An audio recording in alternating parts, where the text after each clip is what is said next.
Good morning, CSL family. We're so glad you're with us today.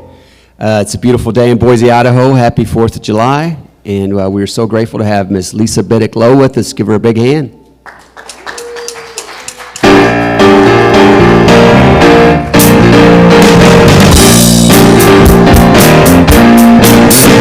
better think about what you're trying to do to me. I think that you might want to let yourself be free. Let's go back, let's go way all the way back there. I didn't even know you couldn't have been too much more intense. I ain't no psychiatrist, ain't no doctor with degrees. It don't take too much hard to see what you're doing to me. You better think about what you're trying to do to me. I think that you might gonna let yourself be free.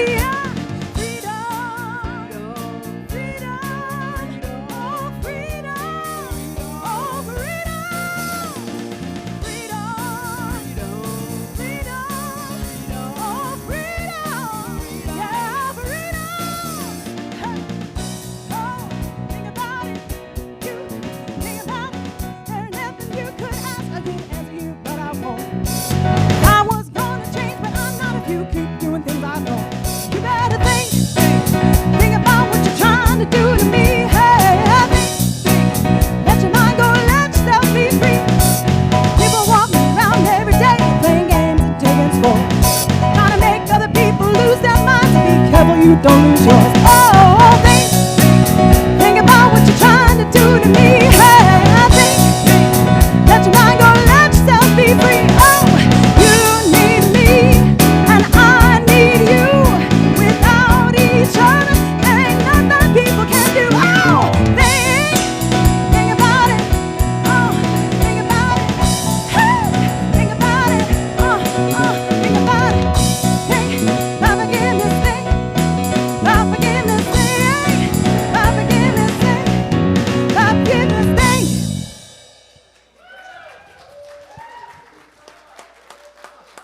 Lisa Bittick-Lowe. Woo!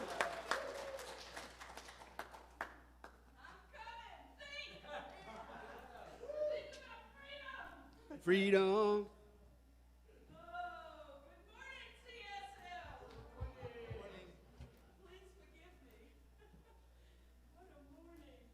Am I on? Yes, I am on.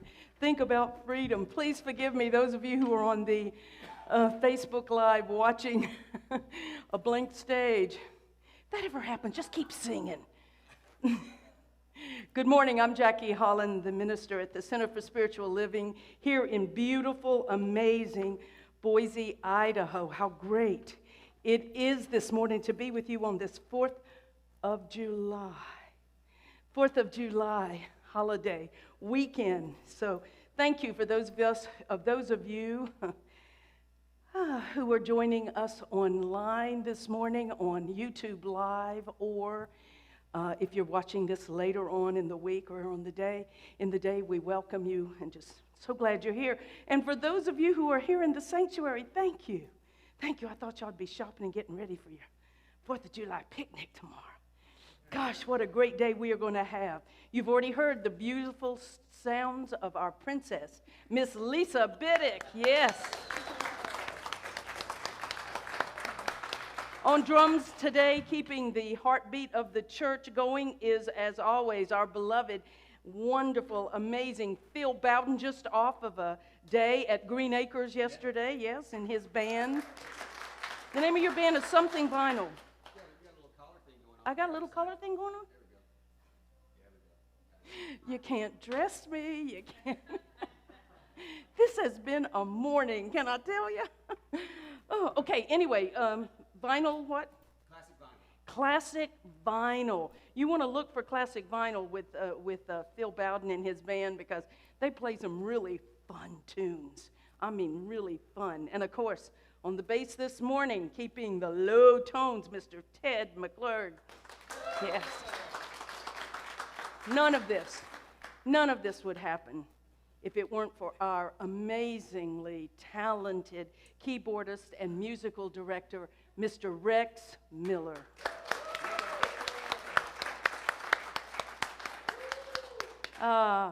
Back on the sound, making us sound good, is Rob Compton, and video this morning is Miss Jenna Nash. Yes.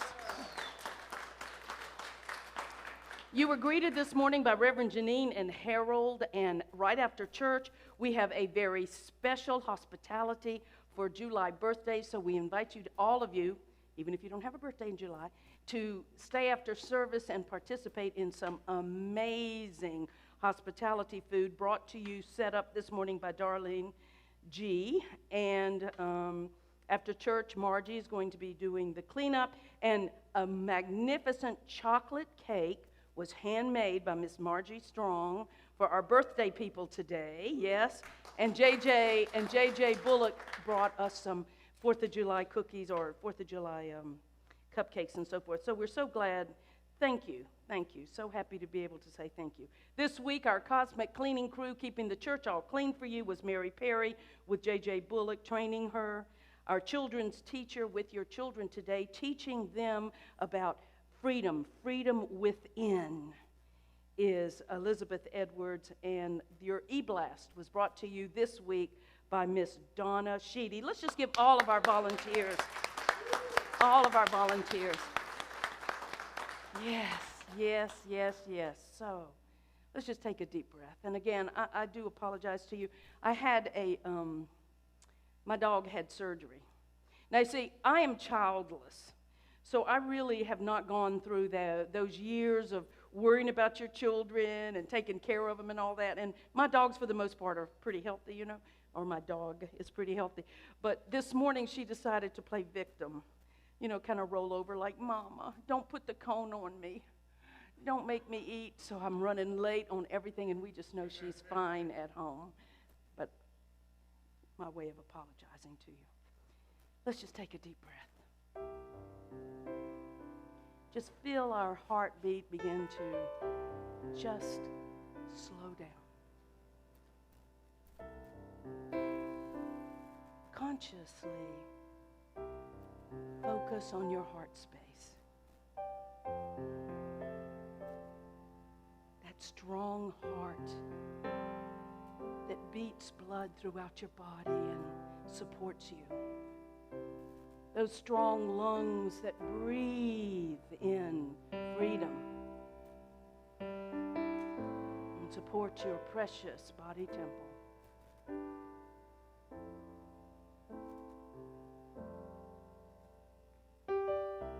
And allow yourself to suspend everything that happened before you came this morning, getting here.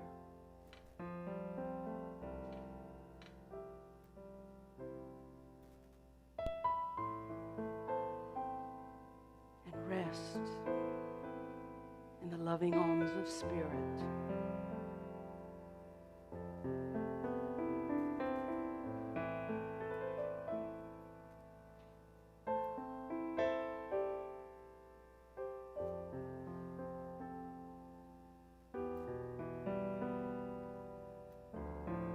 Sense and know with me this moment of peace.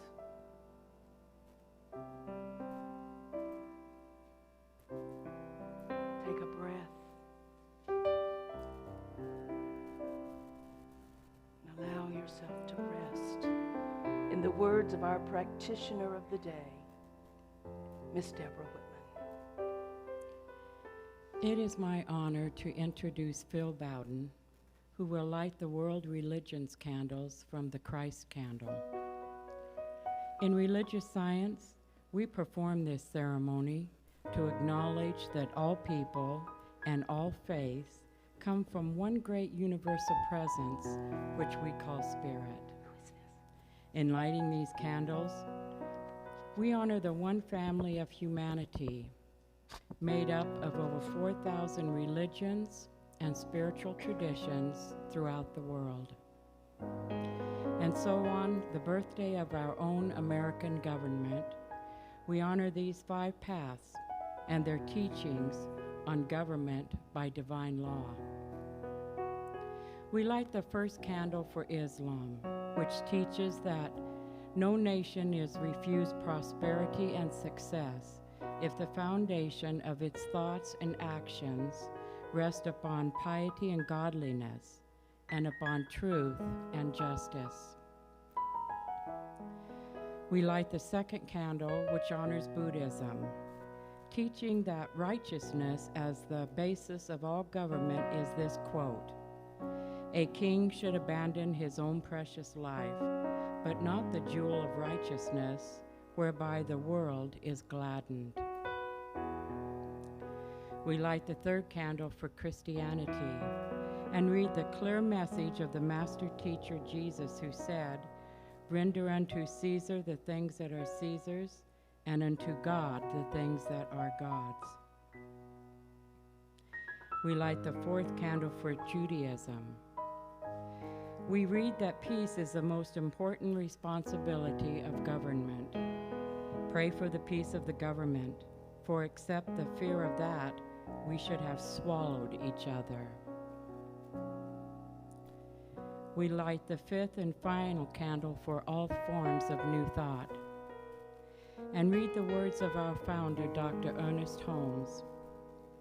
Democracy is a spiritual idea, and it must and will be preserved. But democracy is of the people, by the people, and for the people. You and I are the people. Each has an important role to play, and which was born in faith must be kept through faith.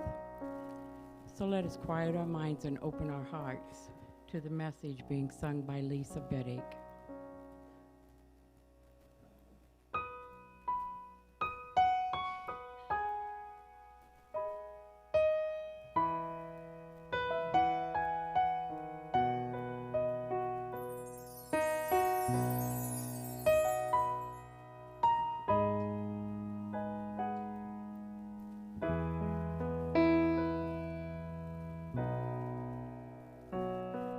When you can't find your direction and your heart won't guide you home, let go,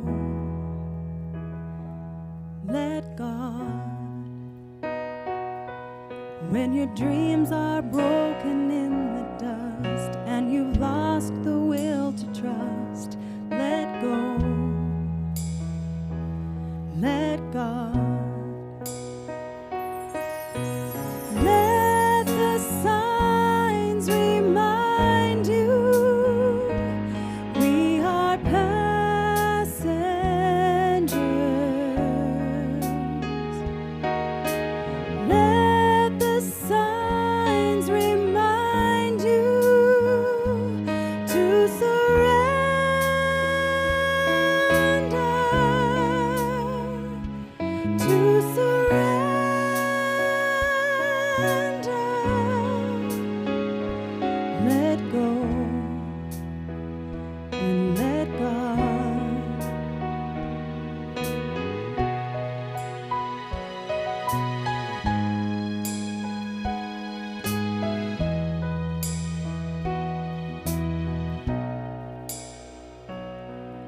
When faith's a dying fire and there's no spark to feed the flame, let go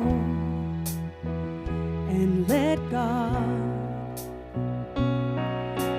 When your courage fails you and the well of hope runs dry, let go and let God. Let the signs remind you we are passengers.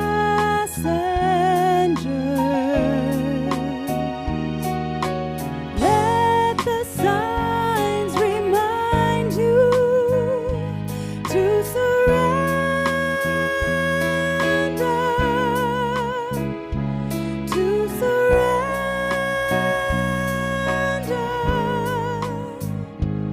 Let go and let God.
Please join me in prayer.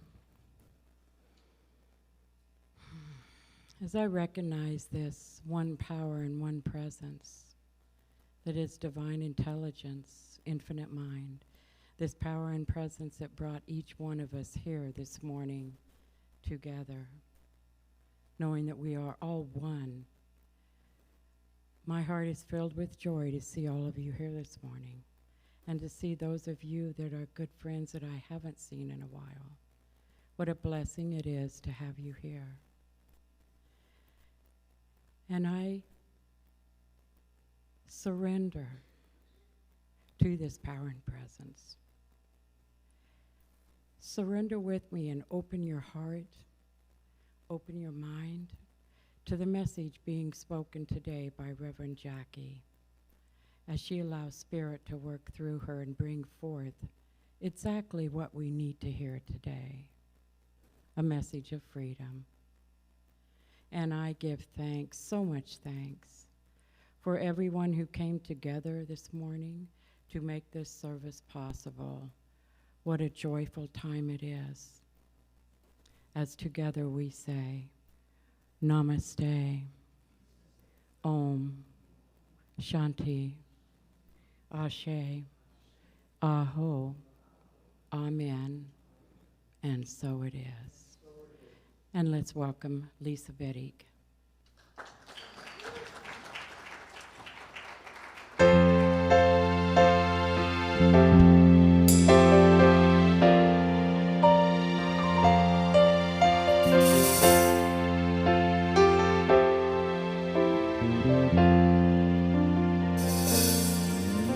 If tomorrow all the things were gone I'd worked for all my life, and I had to start again with just my children and my wife, I think my lucky stars to be living here today, 'cause the flag still stands for freedom and they can't take that away.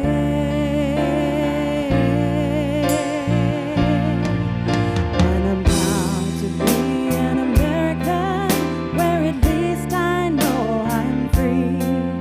And I won't forget the ones who died to give that right to me. And I gladly stand up next to you and defend her still today, 'cause there ain't no doubt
Lisa Bittick.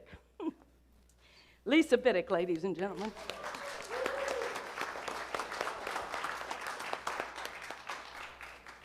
Whew. Our lights are way up today. I'm wondering if there is a tiny way just to turn those lights. What do you call those guys? Good morning. Good morning. First, I want to start off by thanking Joe Hughes for speaking last week. Last week would have been very difficult for me to speak, and I'm finding it hard to speak today as well, but we will. Our founder, Dr. Ernest Holmes, said, "If we wish greater freedom, then we must begin to think about greater freedom. We must cast out all doubt or fear." Most of us know what July 4th is about. July 4th is a lot more than a long weekend of festivities. It's about a group of people who took a stand for their beliefs. Every single year at this time, I pull out the Declaration of Independence and I read it through.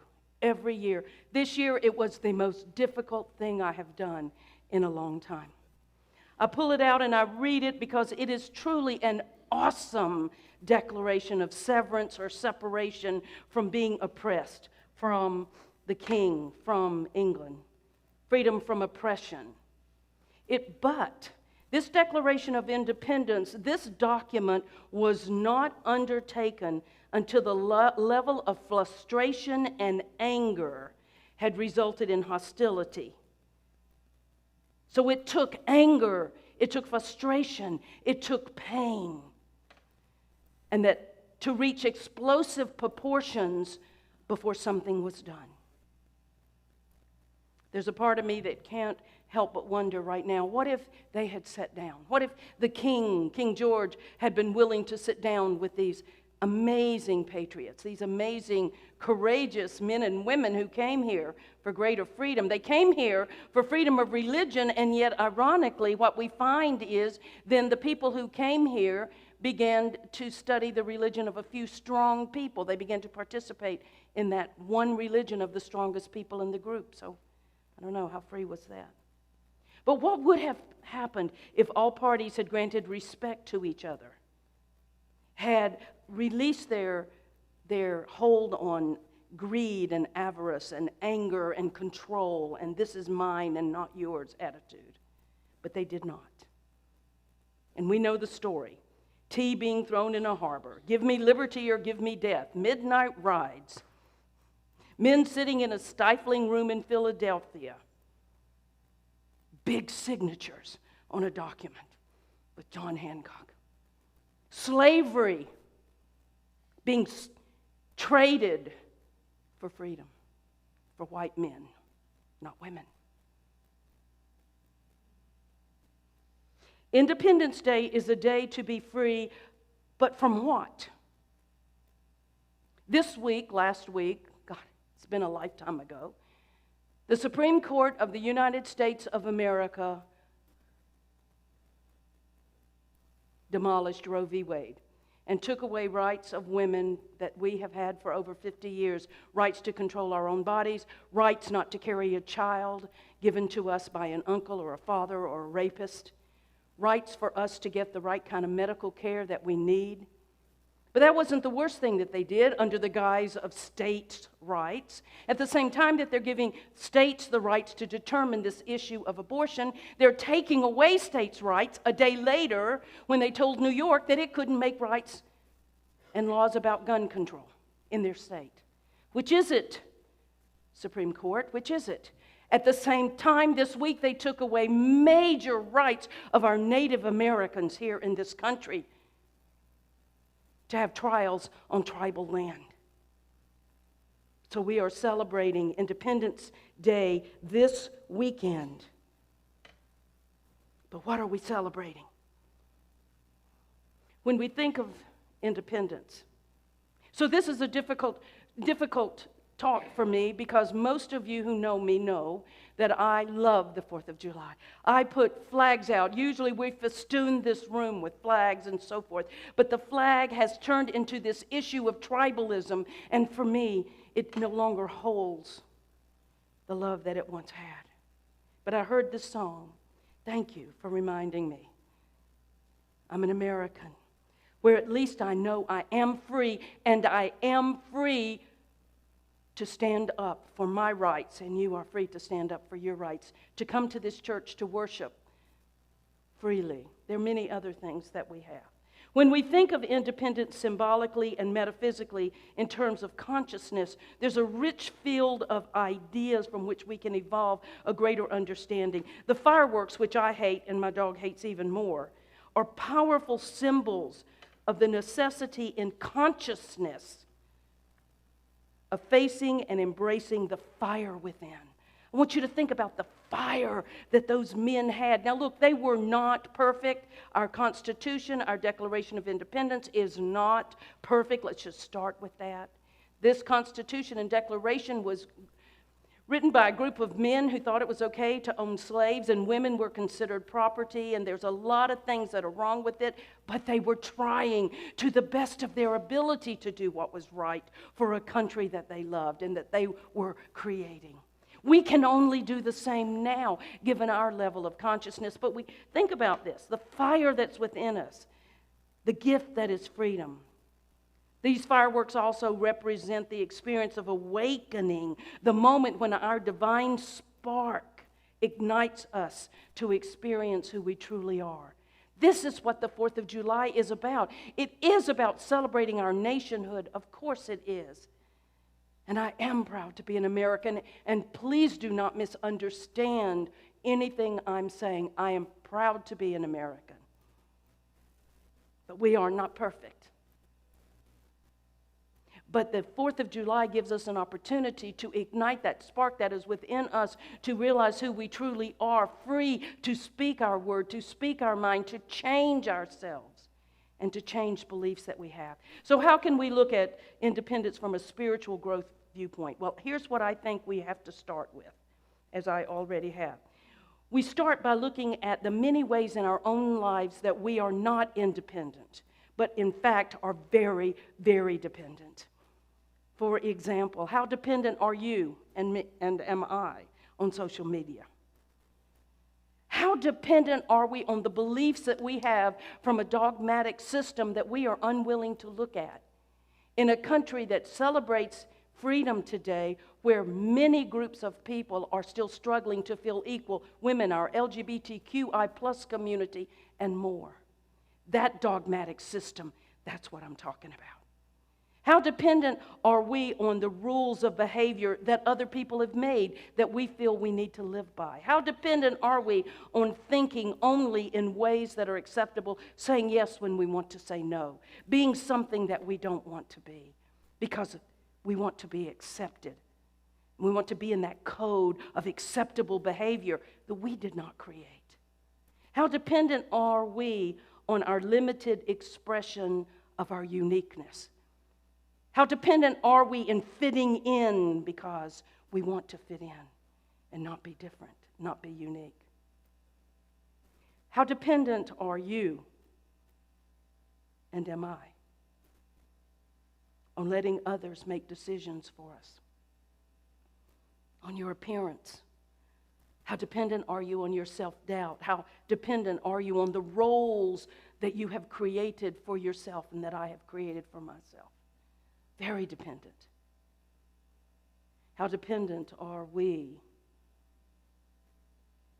on thinking that we can't change anything because a group of people have told us so?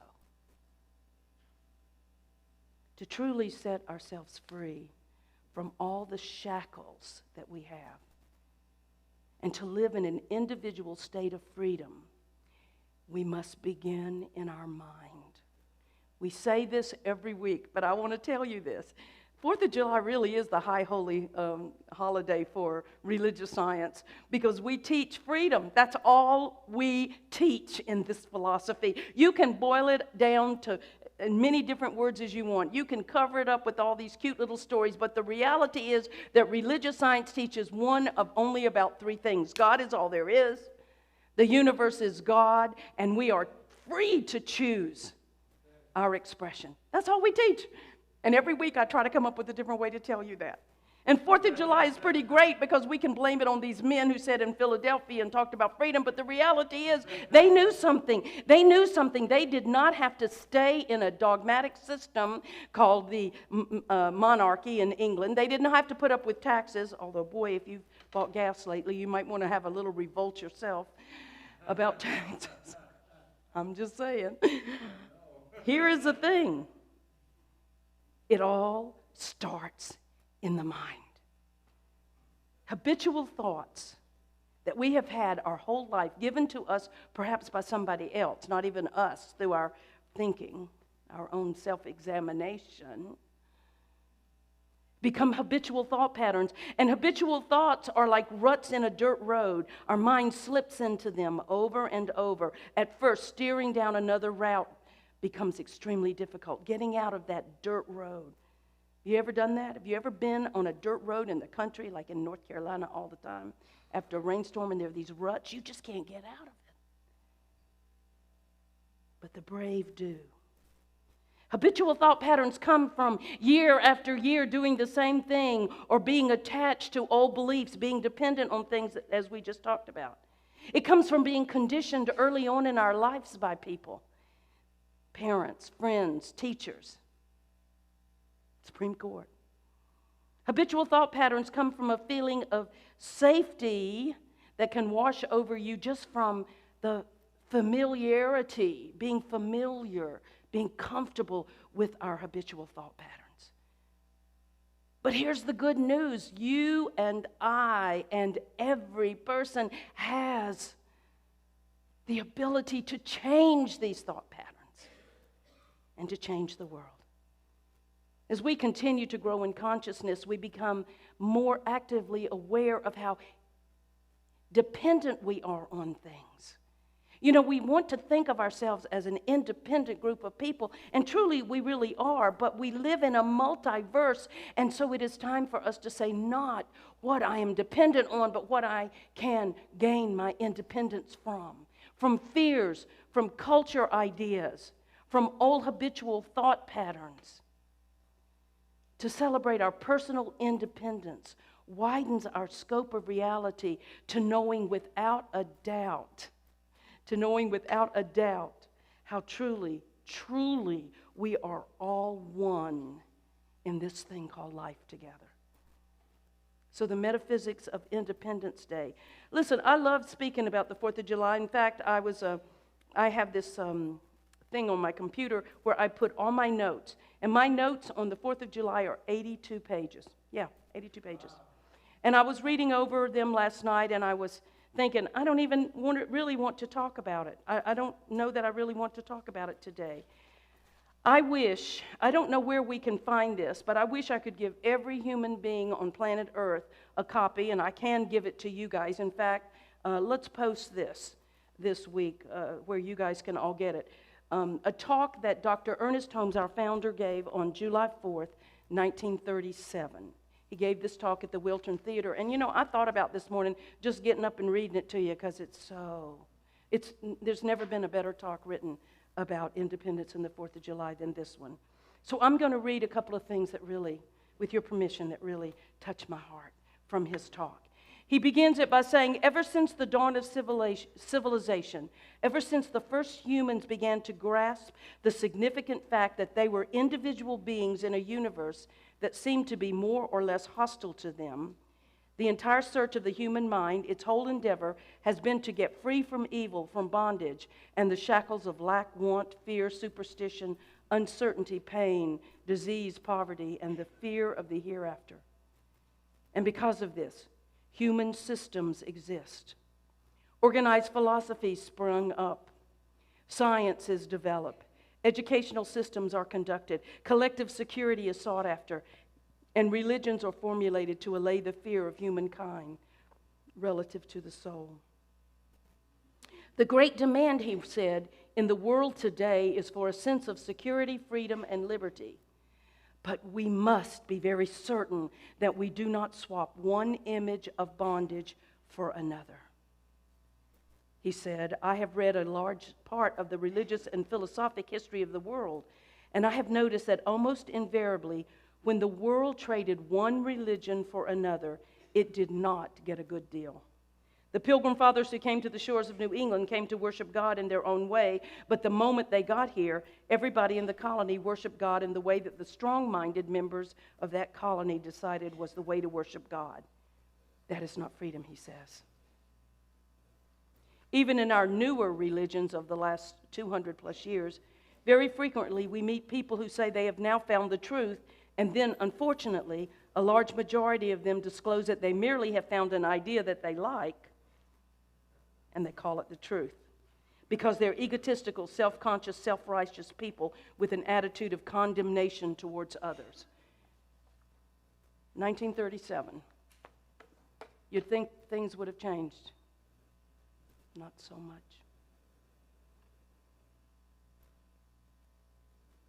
Self-righteous people with an attitude of condemnation towards others. That is not the truth.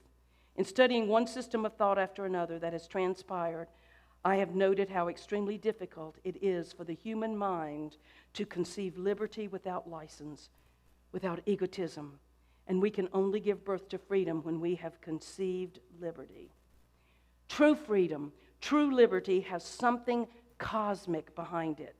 If the time has come that modern science has proved that we cannot move a piece of paper without changing the balance of the entire physical universe, if we have come to the place where we know that the stuff of which our physical bodies are made is the same stuff of which the planets are made, if we have come to the place where such a profound unity is maintained that physicists believe there is no such thing as disunity in the physical world, then we can easily see what the great spiritual leaders of the ages meant when they told us of that greater unity in which we all live and move and have our being, and that the idea of freedom itself is somehow tied up with the true concept of the unity of good.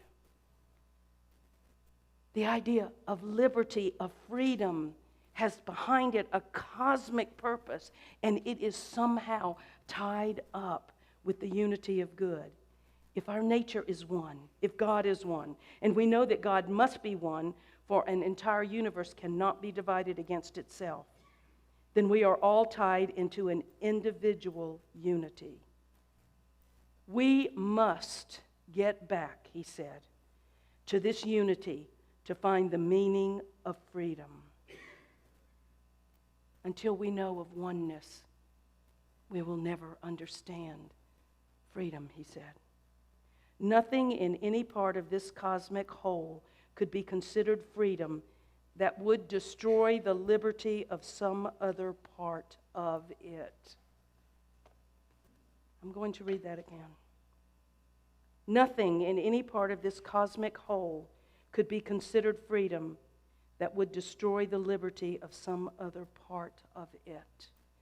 Not women's rights, not LGBTQI plus rights, not Native American rights, not immigration rights taken away from our immigrants, nothing that takes away the rights of any person in this unity can be considered right.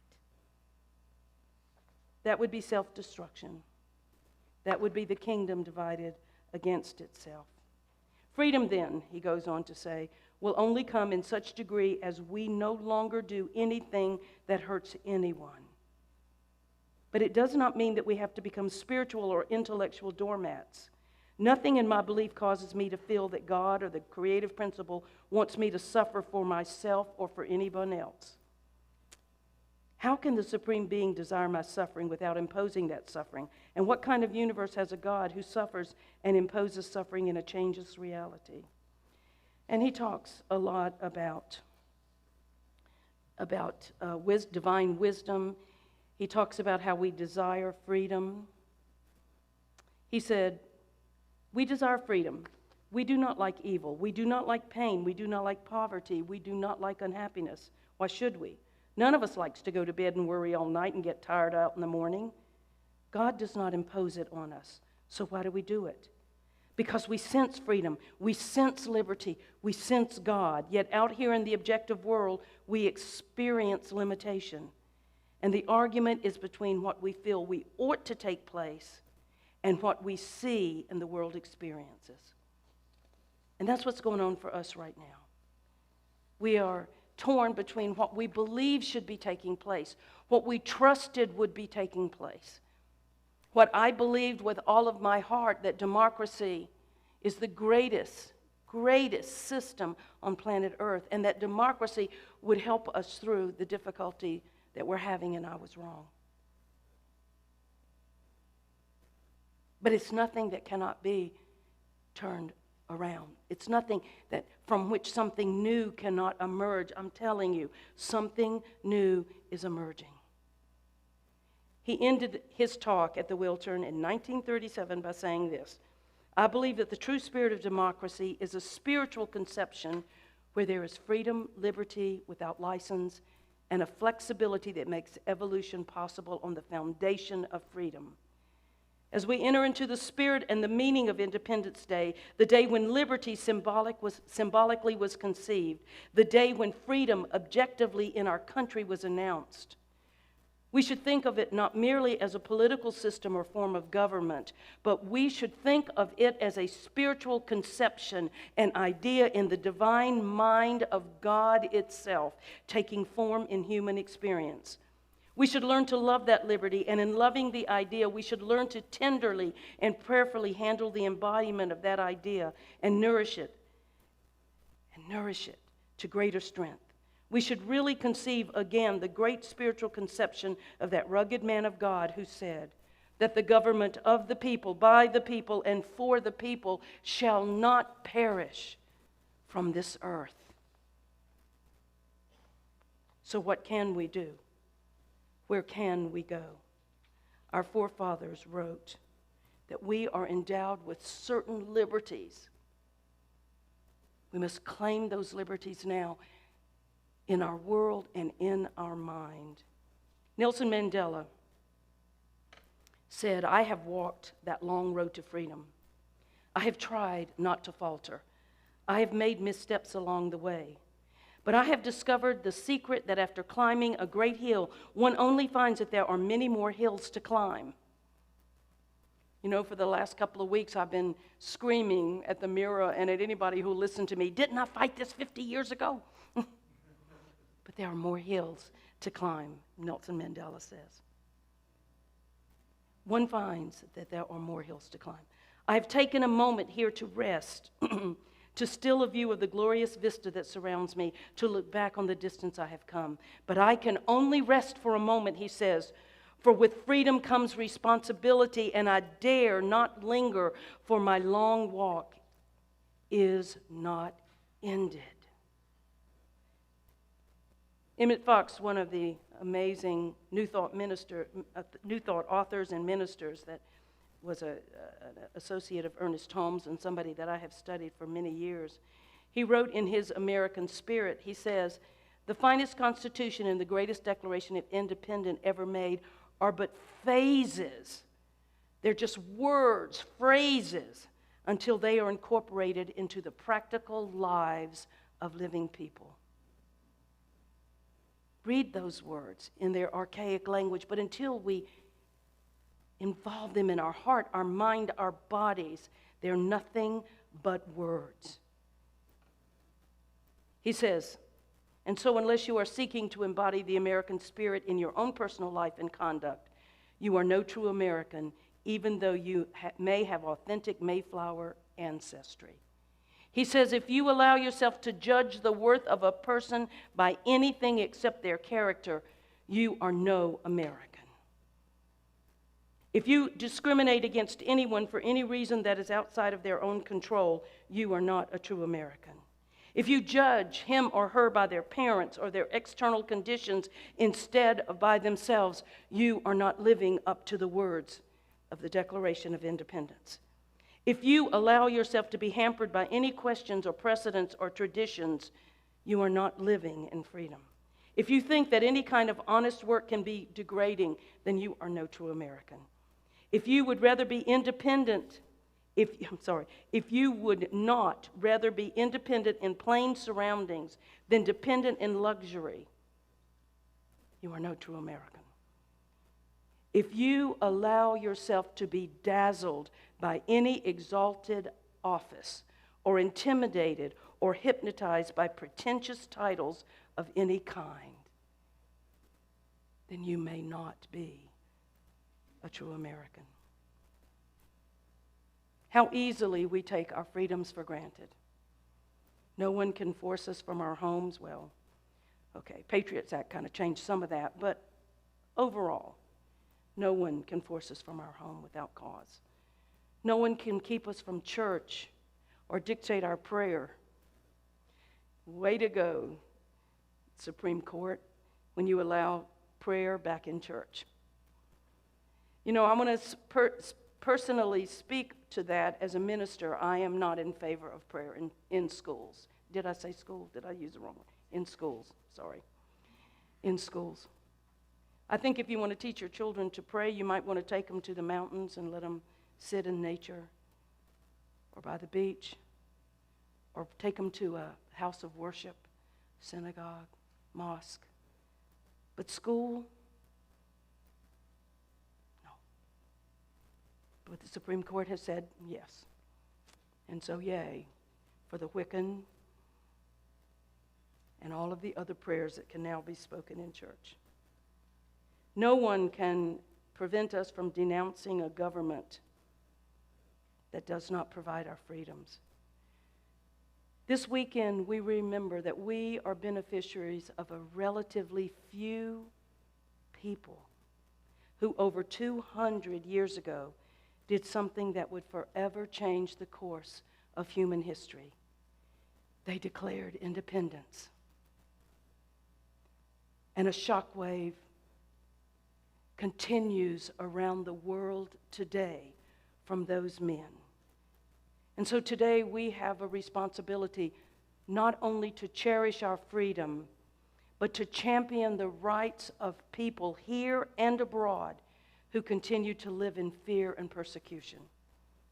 Like our founding fathers, today we have an opportunity to lay the foundation for something that will change the course of history. Don't give up this remarkable opportunity to say thank you to those men, those flawed men who did the best that they could in that time. But it's no longer enough. Don't give up this opportunity to continue that and to say thank you. Abraham Lincoln said this: familiarize yourself with the chains of bondage and you prepare your own. Familiarize yourselves with the chains of bondage, and you prepare your own limbs to wear them. Accustomed to trample on the rights of others, you have lost the genius of your own independence and become the fit subjects of the first cunning tyrant who rises among you. Just leave it right there. Give me liberty or give me death. Patrick Henry was said to have said. You know, it sounds pretty good on paper, doesn't it? Sounds pretty good on paper. But how much liberty are you willing to die for? I'm not asking you to take up arms and physically die for liberty. But I am asking you to take up spiritual arms and die to anything that is holding you back from the perfect, remarkable human being that you are. I'm asking you to grab hold of liberty for all it's worth when it passes by, not only for yourself, but for other people. Are you willing to engage in hand-to-hand combat to defeat and eliminate blame and recrimination and victimization and shame and the dark places in our world and in our own lives? Are you willing to die for the liberty to be the perfect human being that God intended the moment it recreated itself as you? Do we really really want to be that free. Because you see, we're not all willing to give up everything as those 200 men were and more who fought for our independence.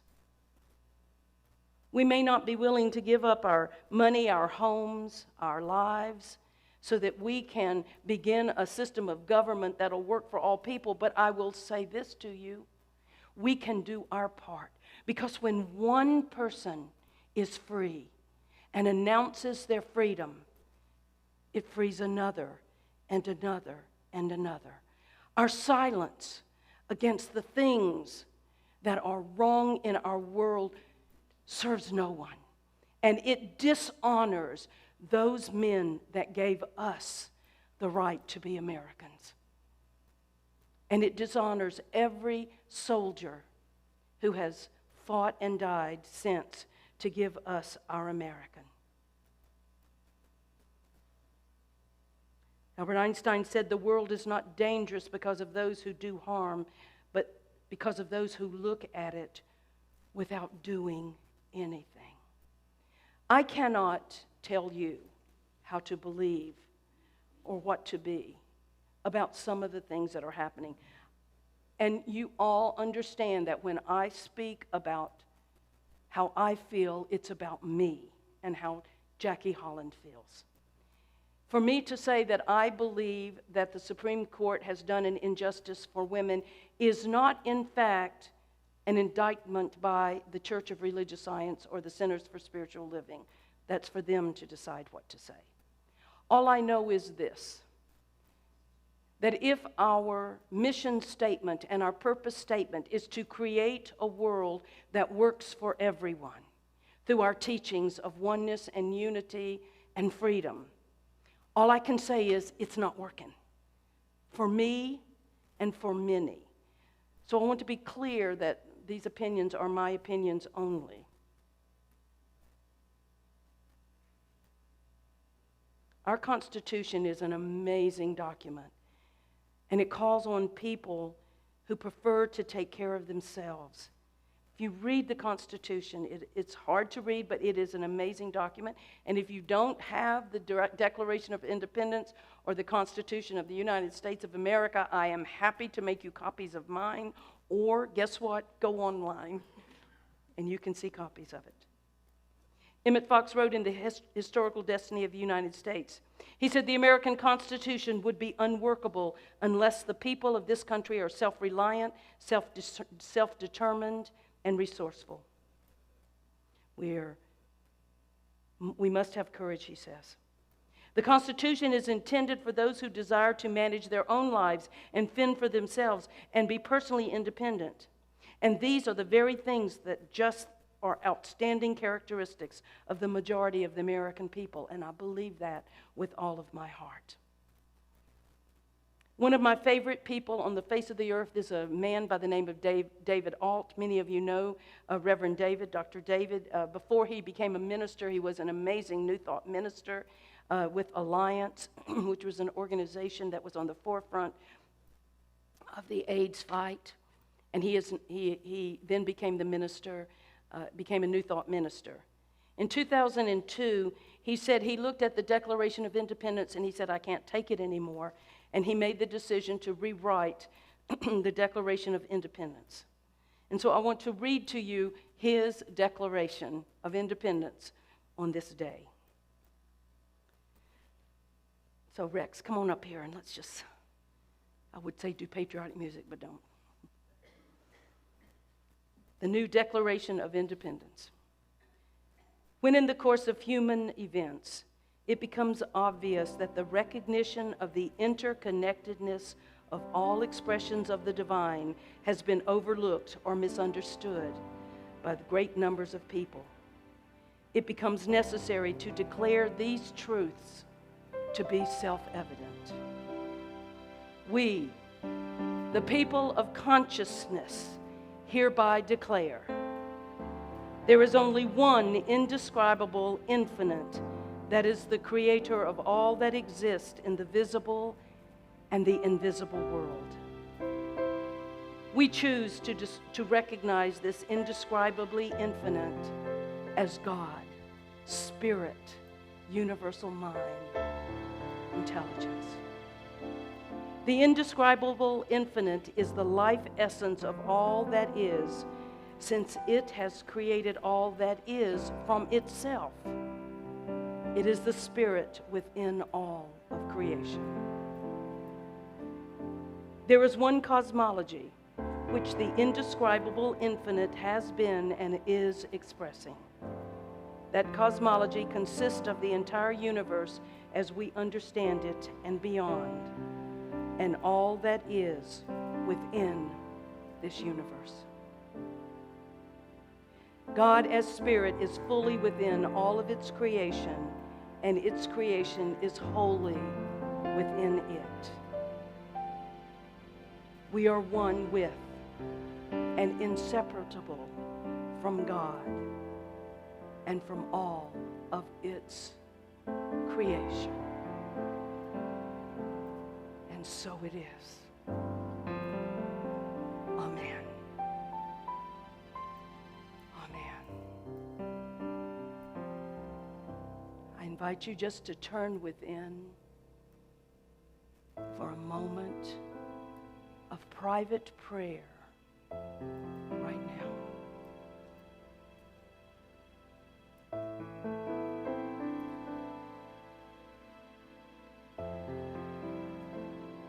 And in this prayer, I ask that you deeply surrender anything that is holding you in bondage to anything, anyone, any condition, any circumstance, any belief.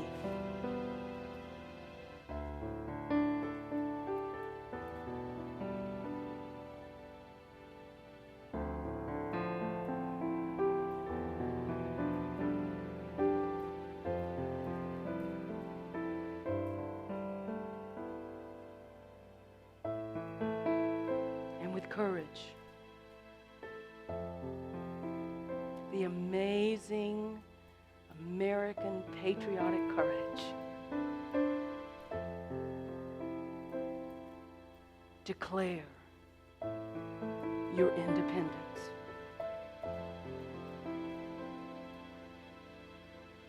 Declare your freedom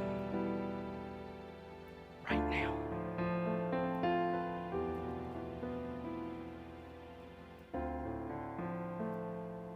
Let it go. Fly free.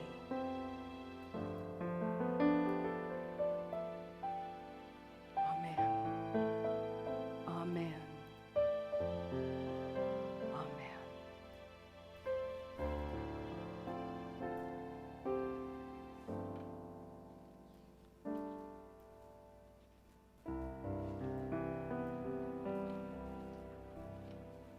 Please turn to someone and just let them know that you're free. If you want to share what you're free from, that's great. If not, just turn to someone and say, I'm free and I know you are too.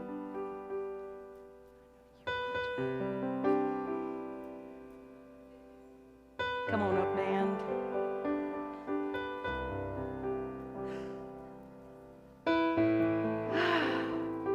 Thank you, thank you, thank you. When you came in this morning, you were given a little sheet of paper. If you did not receive it, please take one as you go out. And if you want to take one to someone else, please, please, please do this. This is Dr. Ernest Holmes' Prayer for Our Country, which was originally published in the Science of Mind magazine in 1953. And I want you to think about what was happening in 1953 in our country.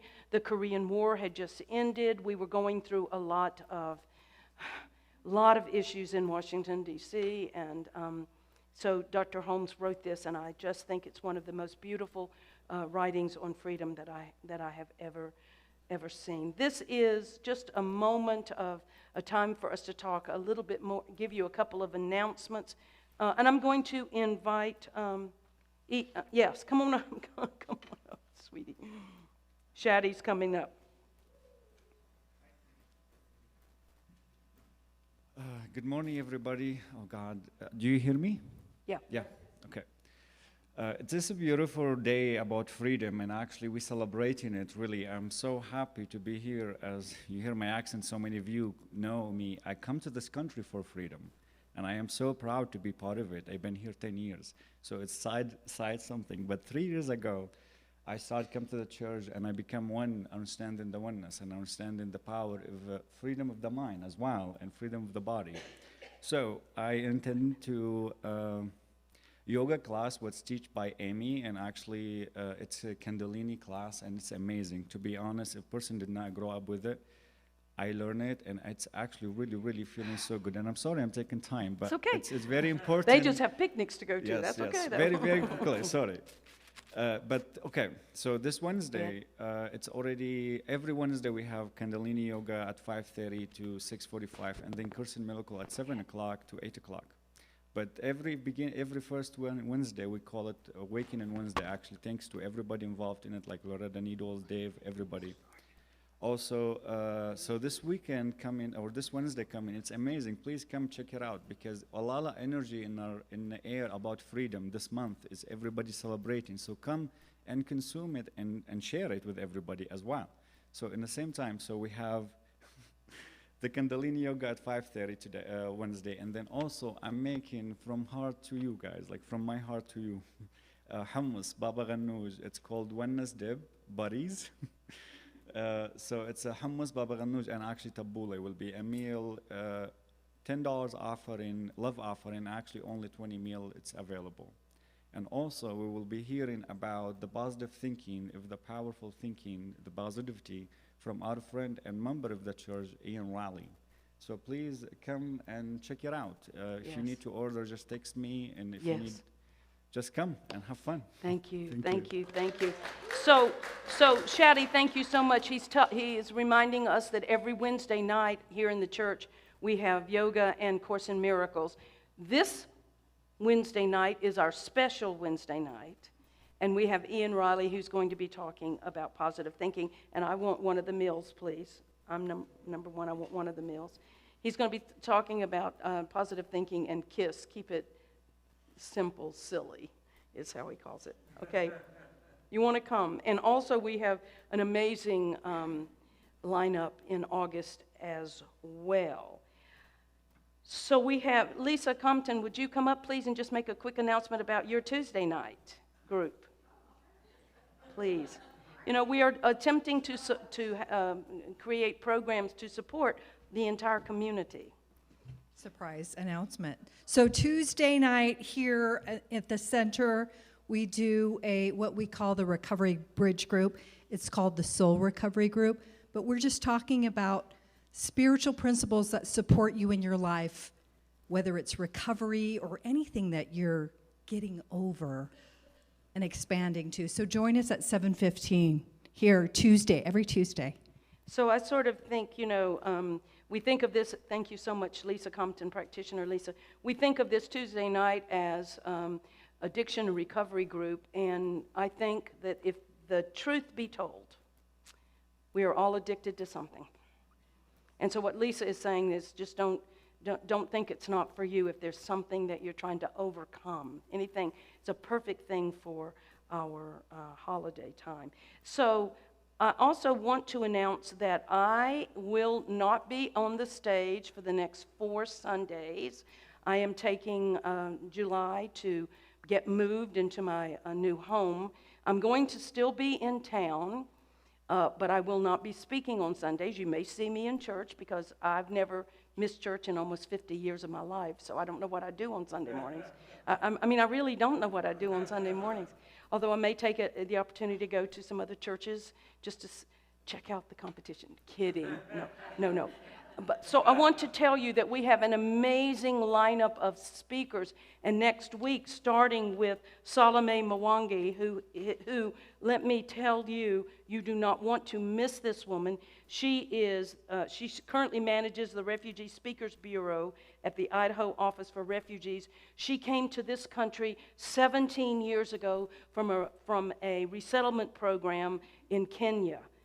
This woman's story is amazing. And she is an amazingly beautiful, remarkable woman. So I invite you to come to church and show her. Not, I know those of you who want to stay home and watch it, but this might be an opportunity for you to come to church and really be uplifted by a story that's going around our whole world.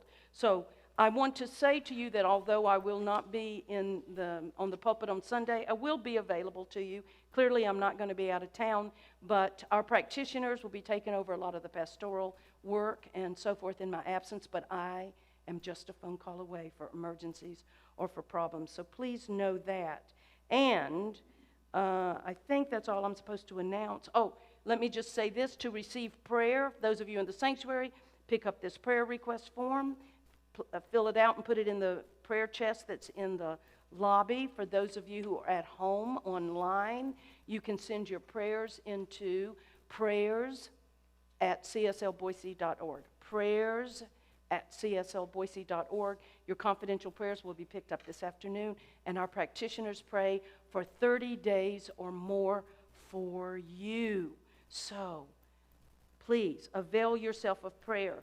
If you are visiting with us for the first time today, we're not going to embarrass you and ask you to stand, but we're just going to let you know from our heart how grateful we are that you are joining us, either online, first-time visitors, first-time friends, or here in the sanctuary. Again, if you're in the sanctuary, please fill out the connection card. It's called the connection card, and we will put you on our e-blast to let you know everything that's happening at the CSL Boise. For those of you who are online, you can send your phone number and your name to office@cslboise.org.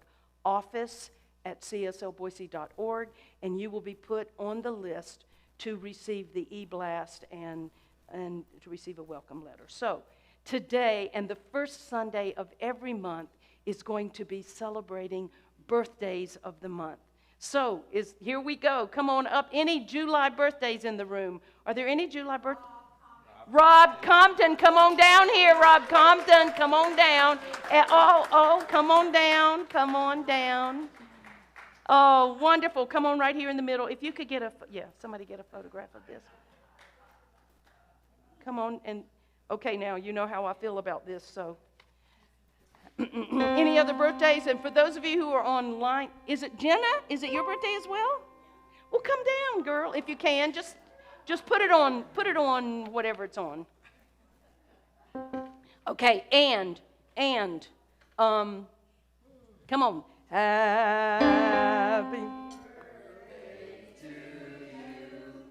Happy birthday to you.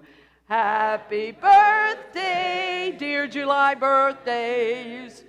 Happy birthday to you. Just a moment.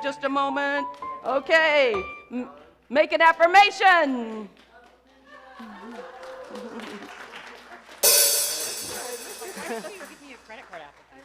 Thank you. So please stay after, all of you. Please stay after and have some hospitality. Take some of this home. Thank you. This is our conscious giving time, the time when we give back to Spirit that which Spirit has so magnificently given to us. We are so grateful for all of you for supporting the Center for Spiritual Living, our many ministries, and the work that we are doing out in our community and the world to help create a world that works for everyone to the greatest of our ability to do so. So thank you for participating in the law of circulation. There are many ways that you can give. It's coming up on our screen right now, I believe. There are many ways. It is, okay, very good. So I don't need to tell you, there's so many ways to give to the Center for Spiritual Living, and we are deeply grateful. Just a little reminder that 5% of the contributions that come into this church go back into our community to 501c3s that are helping to support our community. Busting Out of Boise is one that we're giving to. It is a group of women that support other women who are going through cancer to get to the doctors, to take care of medical and so many things. If you have a 501c3 you would like for us to support, please let a member of your board of trustees know. And we will absolutely support those organizations that are supporting you. And then another percentage goes to our United Centers for Spiritual Living. So, thank you so much for supporting this church during the next few months where it gets a little difficult with the air conditioning and so on. So thank you. Thank you. Let's just take our gift, our offering in our hands, and know with me that all is well, because God is circulating its abundance through you as you. There is no such thing as lack and limitation in the universe. No. There is only the abundance of God. And so we share. Thank you, God. Thank you, Spirit, as together we say, divine mind as me blesses and multiplies all that I am, all that I have, and all that I circulate. And so it is. Amen, amen, amen. And before we do the song, we have a special song that we're going to end with. I just want to say, in every minister's life, there's a great deal of joy and a great deal of sadness. And I am very sad today when I have to say goodbye to someone that I have come to love as my brother, who supports this church and loves this church and helps us. Our beloved Ed is moving to Portland, Oregon next week. And we bless him and we love him. And we know it's the right thing for him right now. And he is going to be back because I have an extra bedroom in my house. And so do many, many people. And it's only a 9-hour drive. And now, guess what, y'all? You all have somebody to go and visit in Portland. So, Ed, please stand. Just stand right here and turn around. And if you'll put your hands out to Ed. Ed, we see you.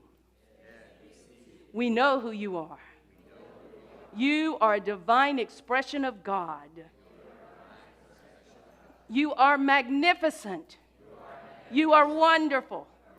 You are healthy and happy and whole.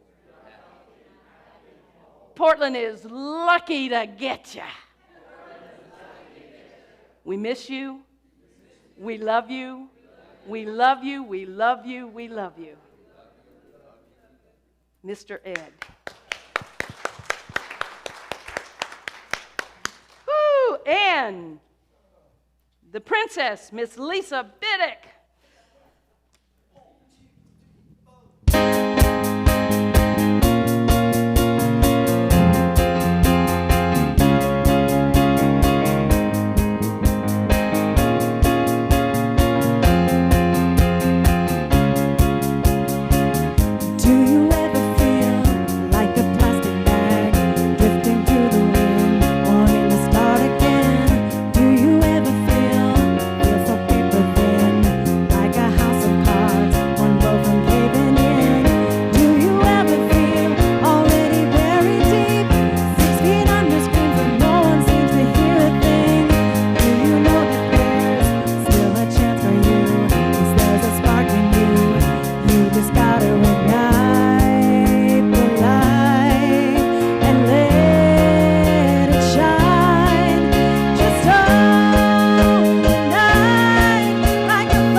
please stand?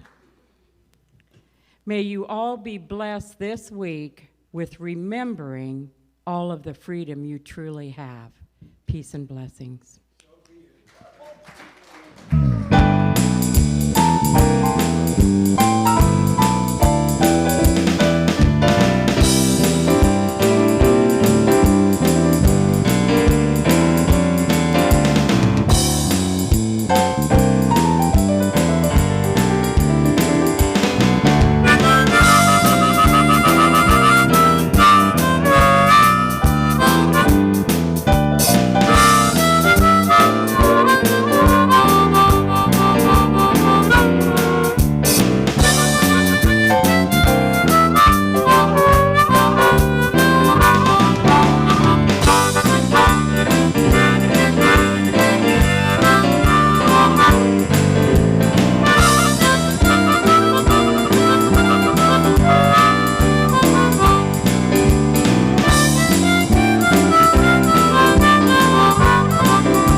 Thank you.